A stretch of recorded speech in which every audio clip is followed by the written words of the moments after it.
Hello Internet, and welcome to my live reaction for Boruto Naruto Next Generation's Chapter 75. When we last left our heroes, we focused largely on the sort of Eida cohabitation plot as Amado, Eida, and Daemon arrived, and Eida and Daemon headed straight for the house where she'll be living with Boruto and Kawaki. They got off to a bit of a bad start. Also, Mitsuki, Imajin, and Chocho are all already sort of under her spell from the little glimpse of her they got on the from like a house across the way. But yeah, they're starting to have this uneasy cohabitation. There's an initial conflict between the boys and Daimon. But for now, peace is a bit of a strong word. They're not actively going at each other's throats. And Amado is finally about to reveal everything that he knows that he's been keeping from us for all this time. So with that said, let's dive right on into Chapter 75, The Domain of Gods, which is a very promising title if you want Otsutsuki answers. Our picture here is of Daimon. I really love the kind of, like, very pastel color scheme here. It's a really neat choice for a character like Daimon. But anyway, I believe this is Amado narrating about Eida and Daemon, is what we're opening on here. Eida enchants all, regardless of gender. Only blood relatives in Otsutsuki are unaffected, meaning it doesn't work on Boruto, Kawaki, and her little brother Daimon. Plus, her left eye Senrigan allows her to peek in on all things happening across this world. She can also hear conversations as if she were actually there. It also lets her browse past events, though she can't see anything that took place prior to her birth. So for now, she can only go back 16 years. Okay, so I had expressed a little bit of I had thought Eida was a lot older. I had thought Eida was, not like a lot older, but like in her early 20s. And so her infatuation with Kawaki always read as like kind of creepy. In a way, I sort of let slide on account of the fact that she's not exactly a character we're meant to want to emulate. But, like, I still wasn't... It was one of the things that really weighed down the whole Eida plotline for me. On top of everything, on top of the whole nature of her ability, the fact that she was, in my opinion, an adult going after a child like Kawaki was just uncomfortable. But her being 16 and Kawaki probably being 14, maybe even pushing 15, that actually makes the whole thing a lot less uncomfortable, so... Thanks, at last, Kishimoto. As for her brother Daimon, he reflects all attacks. Any action that would inflict harm on him. And though it's necessary for his hand to be touching another person, his ability will also transfer to the person currently touching him. Or that might have been Shikamaru repeating everything that Amado has told him. That's everything in a nutshell. And Naruto just comments, what a crazy list of abilities. Makes my head hurt. So, hold on. I'm trying to work out what they're saying about Daimon. It's necessary for his hand to be touching another person. Okay, so what he's saying is, his ability only works if he's touching someone, and if he's touching that person, they're also immune to attacks? Is that what's going on there? But that doesn't apply with the murderous intent stuff. I think. It's a little weirdly worded, but I think that's what's going on there. And Amado tells them, Daimon is an irritating, pesky brat. But just be careful not to aim murderous intent toward him no matter what. Because that too will be reflected. It depends on certain conditions, but it will all rebound back to you. So yeah, Daimon is the threat. Daimon is the one that like can't really even be touched. And that just confuses Boruto. What? Okay, now you've lost me. And Daimon grins. Want to test it? Nah, no thanks. And Kawaki glares at him and does get hit. He tested it. He tested it and he took the hit. Shocking Boruto. What? And Kawaki comments, looks like it's legit, as you just saw. And Boruto looks down, you really imagined clobbering him? And Daimon just laughs. Woot, woot. Is something wrong with your head? That ain't normal. And Eida just looks on.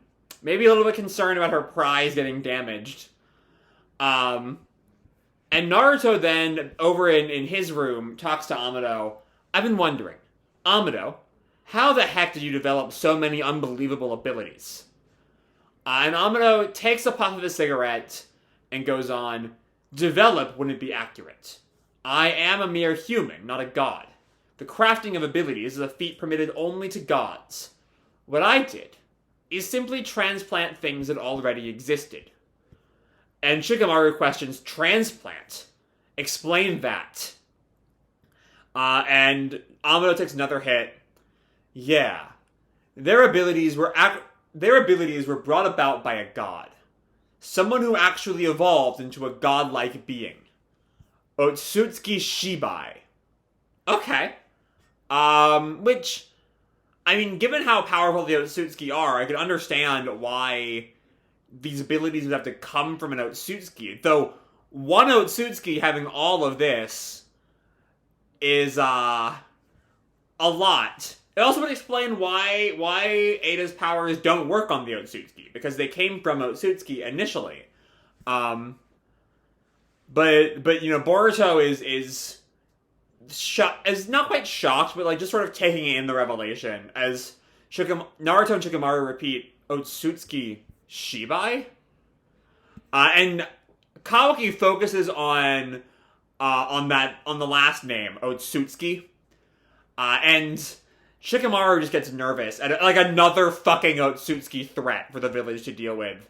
Who is this Otsutsuki Shibai? Where are they? Don't worry. He is no longer with us. All that exists are his remains. And Boruto questions his remains? Do you remember what I told you about how the chakra fruit that forms from absorbing all life on the planet is a mass of colossal energy and genetic information?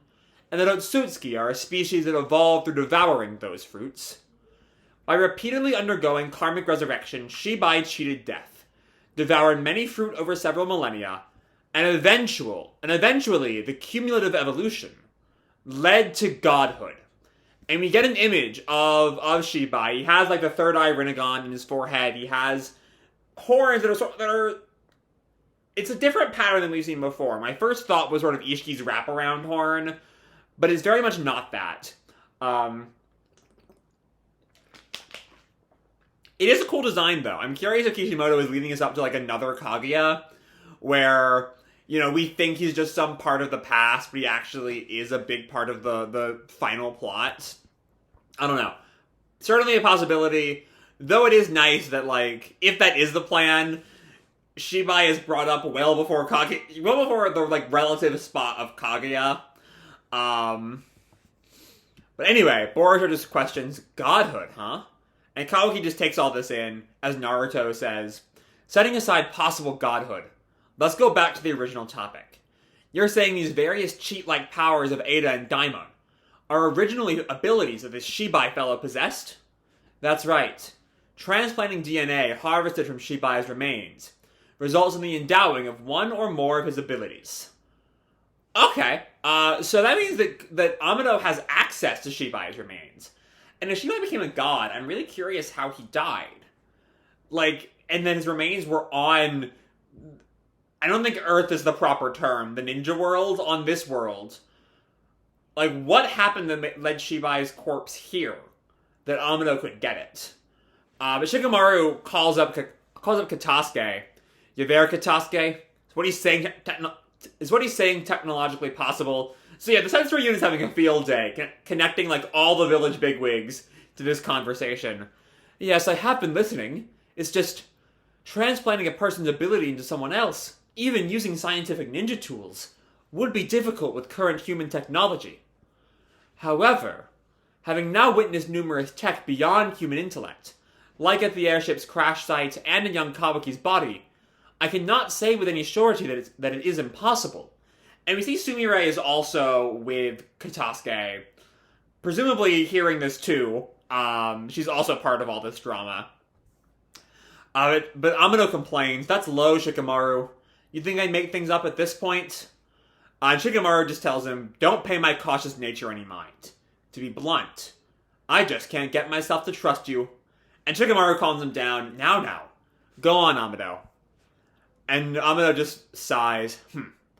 Shibai's various abilities were quite incredible. It's said, without needing to weave signs as with ninjutsu, he generated storms with a wave of his hand, and called forth thunderbolts with just an angry roar. Alright. Given the name shinjutsu, such godlike abilities were neither ninjutsu nor sage arts. They were phenomena equivalent to divine miracles. So the fact that, I don't know, like, when did Shibai die? I'm really curious about Shibai and how he fits in this whole cosmology. Because ninjutsu as a term only exists with the Indra and Ashura split. So was Shibai alive at that point? Did Shibai die fairly recently? If so, and Amado seems to be implying he died on Earth. Again, how did that happen? Like, with this constant resurrection, why did he fail? Like, what happened that made him fail? I don't know. But Naruto questions shinjutsu. So yeah, also we're getting another new jutsu concept. The first time we've had a new one since, like, senjutsu, way back when. In addition to Eida and Daimon's abilities, Code's claw marks are also shinjutsu. As are the Sukuna Hikuna and Daikokaten that Kawaki inherited from Ishiki. And the immortality art that enables resurrection. Karma. Okay, so all of these are types of shinjutsu. In fact, ninjutsu itself fundamentally attempts to reproduce phenomena similar to shinjutsu through weaving signs and concentrating one's chakra. And we see Sarada and Mitsuki are also listening in, and they're not happy with that. With all due respect, are you saying our ninjutsu are nothing more than a pale imitation of these shinjutsus? Interesting note, though, is that Shin, if I'm correct, and I might not be, but I'm pretty sure Shin means new. And so these new jutsu are also the oldest of all time? Might just be a random little tidbit. I don't know. And Boruto just murmurs, Sarada. And Amado pushes, did I offend you? I am simply stating fact. And Shikamaru kind of tries to diffuse the situation, putting aside the necessity of that. I think I do know pretty well the Otsutsuki's technological capabilities far exceed our own. And I've got a question. With karmic resurrection, he ought to live forever, just like I'm saying. So why is he a corpse? Or did someone kill Shibai? And Amado notes, I don't know what really happened.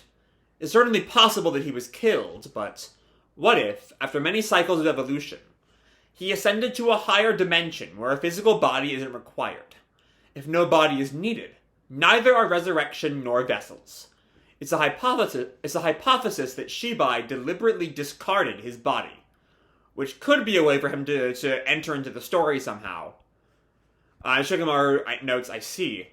On the one hand, it sounds like crazy talk, but if a god is meant to be a flawless being, then that theory does have some merit. And Naruto, being Naruto, gets a little confused here. Right. Boruto's also a little lost. Hey, what are we talking about? And Amado goes on, apologies. I got sidetracked. What I'm trying to say is that Otsutsuki powers contain hope. To make what is impossible to us, possible. Such as bringing my daughter back to life. Okay. So there goes my long-standing theory that Eida was, I suppose we were already out of the theory that Eida was Amado's daughter, given that Amado was affected by her attraction power. But I did have that theory initially in when we were first introduced to Eida. But okay. So everything with Amado is all of a sudden boiled down to this very human motivation. This, I want my daughter back. Though, in a world that has Edo Tensei, I suppose that's not really resurrection. And might not, it's, inherently controlled by the Jutsu Master. But still, that's his whole point, is a truer resurrection than the Edo Tensei. And Sarada questions, bring his daughter back to life? And then Delta arrives. And when we last left Delta, as a reminder, she was currently under the sway of, or she was like fallen in love with Eida. But Sarada notes her arrival. Oh, and Delta just walks towards her. Delta, you shouldn't be here. And Delta is just fully over the moon here. I know, but I really wanted to see Eida. Don't tell Shikamaru, okay? And Sarada tells her off. No way. Besides, the sensory unit will detect you right away. And Delta protests. At least I didn't show up over there, Just let me look at her. No! You're particularly suggestible. God, just fucking go for her. I mean, like, last time she did fully betray... She hit someone in defense of Eida. Fully under her sway. Come on, I'm gonna get in trouble. And Eida begs, please, just a few minutes. I'll stay right here. Please, pretty please. And Sumire runs at her. Delta, time to go to sleep. And I guess that's the code that turns her off now. As Delta just passes out right then and there, collapses. As Sarada notes, her emergency shutdown code. And Sumire is, clearly out of breath and very apologetic. I'm so sorry. She just flew off. I haven't run like this in ages. And Mitsuki just notes, poor class rep. She's not supposed to be able to disobey either Dr. Katasuke or me. Her program needs to be checked. Though, there, I think I pointed out, I thought I brought up the question in the past of, the inherent morality of Delta, being a person and also being so thoroughly brainwashed now by the heroes. I don't know if Kishi's really doing anything with that, but it's something to keep in mind. But Mitsuki just notes that's how strong Eida's charm is. I need to be careful, too. And Sarada thinks, I guess her ability is a lot more fearsome than I thought. And we see Delta just asleep on the porch as we cut to Eida, who is also either watching the Delta thing or the conversation with Amado. But we cut back to the Amado conversation. Bring your dead daughter back to life? And Naruto questions, you didn't mention before that your daughter died 12 years ago. And Boruto, interestingly, brings up 12 years ago. That's around when I was born. Which, I mean, I guess we know that it hasn't been that long in canon. He's been 12 the entire series. I thought, especially in the anime, a year or something may have passed. Maybe even a year and a half. But I guess not in the mangaverse, at least. But also, that's a random little tidbit.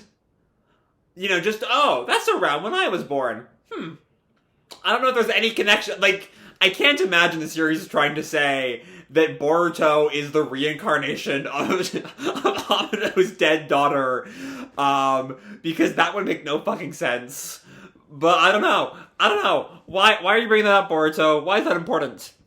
But anyway... Kawaki just, listens in. My daughter Akebi suffered from a terrible disease. It was an unknown cause. No drug or cure was effective. It was a fatal illness that doctors had given up on. But I didn't rail against them. And we see a younger Amado with, less, of that sort of shaved side hair, much more of, a straight hair. Because I'd already discovered a way to resolve the situation. I feel like this is going to be the beginning of his alliance with Ishiki. I made her a new body via cloning. Okay. I didn't care about the ethics anymore. It seemed logical to give her a totally new shell, rather than fix up a defective product. After all, this was a field that I'd long tinkered in. The bar was significantly easier to clear than developing new meds. Okay. So, the whole thing about I didn't care about the ethics is really setting up, I'm not quite sure it's fair to call Amado, a good person. He's very much, he does what he does, for understandable reasons, but, he is not exactly he's an ally of convenience. He's not really a hero, by any stretch of the definition. Akebi died a short time later. Yet I wasn't sad. At least not at that point. I plugged away in a race against time. I preserved Akebi's brain, and succeeded in extracting, digitizing, and creating a backup of her memories. About 9 months after my daughter's death, she was abruptly completed. So that 9 months also feels very relevant, as that is the time it takes for, from conception to birth. She had Akebi's voice, her exact appearance, plus her memories. It was Delta. Delta's the clone. But she was a total stranger. Okay. She definitely, and we see, the look that Delta gives him is so foreign that it kind of shatters Amado. She definitely retained Akebi's memories in full, yet she wasn't Akebi. It wasn't just her personality, her humanity. It's difficult to explain, but it seems a human's consciousness is more than just an aggregation of memories. I kept remaking her, but each time she was someone other than Akebi. Even if I could create a new person, it was just not possible to reproduce one who'd existed before. I realized that this was the domain of gods, a world that humans were not meant to step into. That also does explain why, as I recall, didn't the Delta, when she was first beat by Naruto, she had all those, spare bodies she could go into, back at Kara HQ? Because, he made a bunch of clones. And it finally hit me that my daughter no longer existed. And he gives into his despair, head in hands, falls to his knees, and someone approaches him. That's when he appeared. And it's Jougan. At last, sort of getting to this next line, getting to the sort of the bit that Jougan said a long, long time ago about, all of Kara having their own reasons to ally with them. Everyone benefits from the Divine Tree, and that's why he didn't think anyone would ever betray him. But Amado goes on, he said he'd reunite me with her, if I assisted him. And Naruto speaks up, and that was Jougan, as in Otsutsuki Shibai, huh? When his objectives were achieved, he'd reward me by reviving my daughter. That was the deal. With shinjutsu. Implying that Ishiki already... assuming Ishiki's telling the truth, that Ishiki already has the shinjutsu that would allow for resurrection. I aligned with Kara as a last hope, not knowing that his goal, the chakra fruit, would come at the cost of this planet's life. And Shikamaru notes the cruel irony. Fulfill Kara's mission and get your daughter back, but the planet would die. What an untenable decision. And Boruto just sort of takes that in, maybe considering his own resurrection, possibly. But Naruto goes on, so you gave your daughter up, and decided to take Ishiki down. I was prepared to do anything for her, but what's the point if there's no planet to live on? Don't get me wrong, though. I haven't given up on my daughter at all. And Naruto sort of listens in there. Jougan never specified how he was planning to revive my daughter. It's even possible he may not have ever intended to do so. But as I worked towards taking him down, I discovered the mechanism of karmic resurrection. Was he planning to revive his daughter with karma? It's what Ishiki was trying to do through vessels. And my attempt to reproduce Akebi using a clone was almost identical. My failed efforts at reproducing personality, which crossed into the domain of the gods, was possible only with a miracle of godly power, the shinjutsu karma. Okay. Oh, because karma is data. So what he was going to do was take the digitized Akebi brain, turn it into a karma, and implant it through karma. Okay. Presumably into Delta. But Sumire comments, now I get it. What Mr. Amado was planning to use Kawaki's karma for. Wait, was he going to turn Kawaki into Akebi?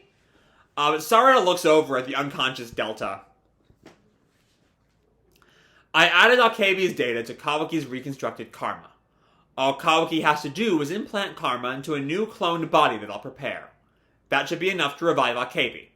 Okay, it's just that simple. You know, with Kawaki's karma, if Kawaki implants karma in someone, that could bring Akebi. But, like, wouldn't it also give... Like, wouldn't that person be the mix of Kawaki and Akebi? Right? I don't know. And Naruto and Boruto both listen in, and Boruto whispers over to Kawaki, you know, I totally thought Mr. Amado was plotting something a lot worse. I was like, yeah, so did we all. And maybe he still is. We don't really know. But Kawaki considers all of this. And then Shikamaru speaks. Eida. Yes, Shika dear? I can't trust Amado's tale. Including whether he even really had a daughter or not. That is almost cruel. I want proof. Can you check with your Senrigan?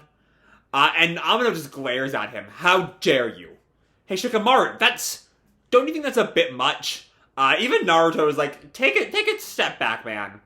I'm just making sure. Don't take offense, Amado. This is my job.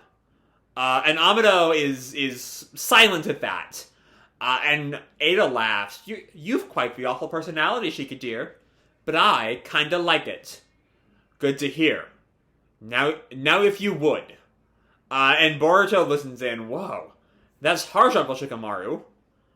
And then he gets a voice. Boruto suddenly gets a voice in his head. Hey, boy.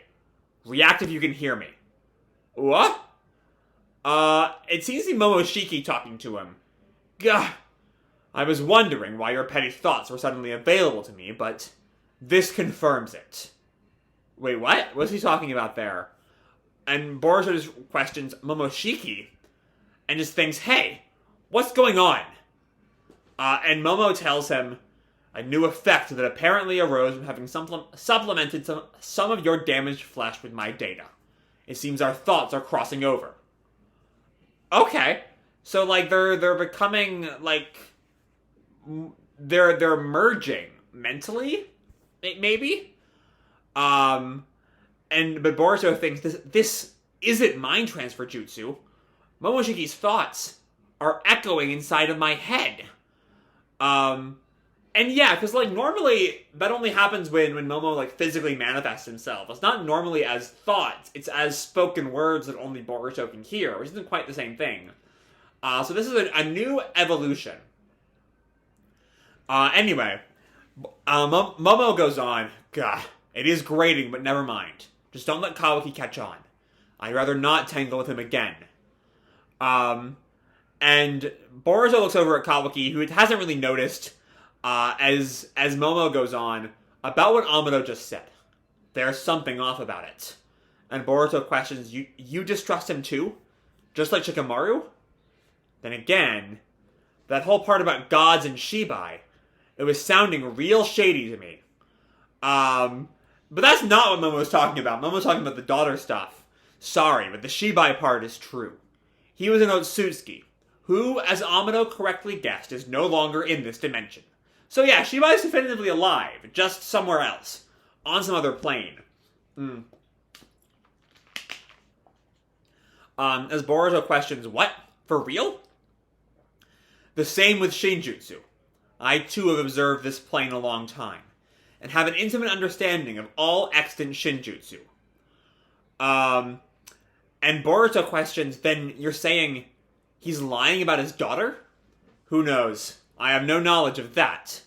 It is Eida's ability that is bothering me. Oh, it's not shinjutsu, it's something else. Huh? Amado asserted that Eida's abilities are shinjutsu, and her Senrigan is certainly so.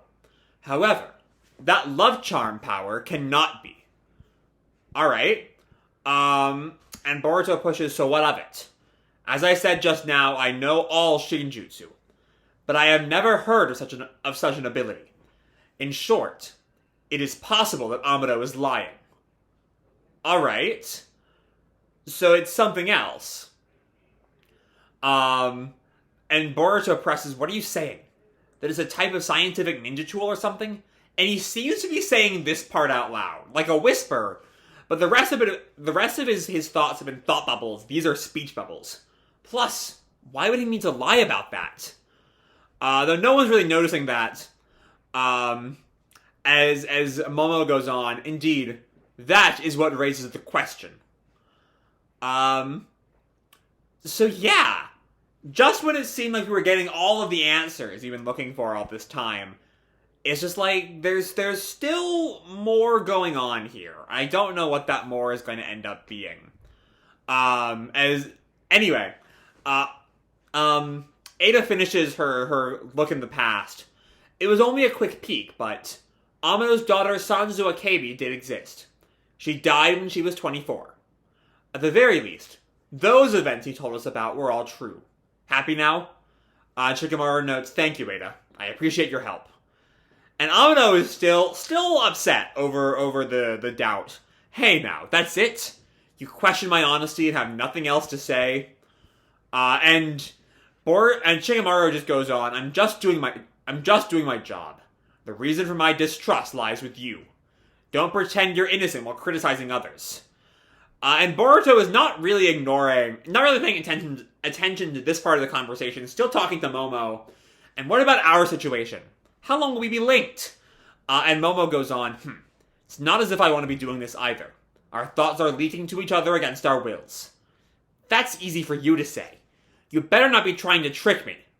And Momo goes on, babble away. I, for one, hope it will be brief. You know, and then we zoom in on Boruto's eye, and the Jougan appears. Okay. Okay, is this the first appearance of the Jougan in the manga? I feel like it might have shown up briefly once, but like not really with much importance. And we get what I'm assuming is like future sight. It's like the village at night, as Leaf Shinobi are like searching the woods. You find him? He couldn't have gotten that far yet. Don't let him escape. And we see Team 10 is fighting with someone. You. That just ain't what a friend does. You hear? And then he looks on. Sarada calls Mitsuki. Found him. Over here. And then we see Sage Mode Mitsuki. You have managed to truly anger me. Kawaki with his karma fully gone out. And that's it. We don't know what else there is there. Like, it's a little bit unclear if, it sort of seems like they're talking to Kawaki, that Kawaki's the one they're looking for, given that he's the last face there. But also might be Kawaki, I don't know, pushing against Boruto? Like, there is that standing theory that, like, the flash forward makes us think that, like, Kawaki is the enemy, but it actually ends up being Boruto, thanks to, like, the Momo thing. I don't know, but that's sort of where we leave off, as Boruto questions, what was that? And Momo also seems to have seen all that, and Eida notices Boruto's distress, but I don't think knows what actually the problem is there. And that's where we leave off. So, this is a huge chapter. The sort of thing that just finally is bringing clarity to a lot of the mysteries of the show, while also bringing some more in. Because, like, there's no way that Kishimoto just brought in Shibai, and, like, we're not going to do anything with him. Like, that's gonna come up again. But, and, we get confirmation about in Amado's theory from Momoshiki that, yeah, Shibai's still alive, he just no longer needs a body. But there still is, there still is plenty of mystery even with all these answers. I'm choosing to trust what Amado says for the most part. The thing about his goal was just reviving his daughter. I'm not quite sure what the deal is, like, but if that's true, and I do think it is, I do think his goal was just reviving Akebi, why lie about the charm power? Like, if the charm power isn't shinjutsu, why lie about it? And Boruto brings that question up. Like, what is why? Why would he lie?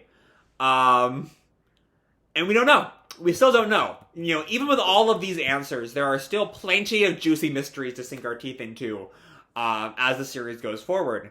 Like, how much can we trust Amado? Why would he lie about that one fairly insignificant thing about the charm power not being shinjutsu?